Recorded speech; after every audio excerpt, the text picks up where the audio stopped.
नमस्ते, मी doctor क्रांती खुळगे। आज खूप दिवसांनी आपल्यास भेटीस येत आहे। आज माझ्या या यूट्यूब चॅनलवर आपण रानभाज्यांची सिरीज चालू करत आहोत। त्यातली ही पहिली भाजी आहे कुंजीरची भाजी। कुंजीरची भाजी ही बघा मार्केटमधून मी आणली आहे। त्यातली काळी काळी पानं पूर्ण काढून टाकायची आणि हे जे पान मी आता तुम्हाला दाखवले आहे ते पान जे आहे तसं हिरव्या माठासारखी ती भाजी असते, त्यावरून ती कुंजीरची भाजी ओळखायची। भाजीची आपण आता तयारी करतोय। भाजी स्वच्छ धुवून चिरून घेतलेली आहे। लसणाचे तुकडे करून घेतलेत, मिरचीचे तुकडे करून घेतलेत। आता आपण भाजी फोडणी टाकायची आहे। फोडणीसाठी कढईमध्ये तेल गरम करून घेतलंय। मोहरी, जिरे टाकायचे, मिरचीचे तुकडे टाकून घ्यायचे।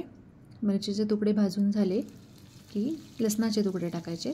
लसूण आपण ठेचून पण वापरू शकतो, आपल्या आवडीनुसार आपण चिरून किंवा ठेचून वापरू शकतो।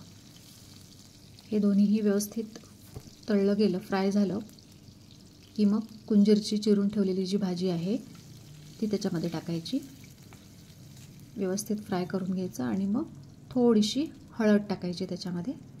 हळदचा उपयोग अँटीसेप्टिक म्हणून आपण करू शकतो, कारण पावसाळ्यातल्या ज्या भाज्या असतात त्या स्वच्छ धुवून घेतल्या तरी थोडंसं पोटाला हे होऊ शकतं। आता भाजी टाकली आहे मी, व्यवस्थित फ्राय करून घ्यायची। या भाजीला मीठ जे आहे ते मीठ शिजून झाल्यानंतर मीठ टाकायचं। भाजी झाकून घ्यायची, शिजलीनंतर त्यात मीठ टाकायचं। हे बघा, ही झाली तयार कुंजीरची भाजी। पोटासाठी खूप चांगली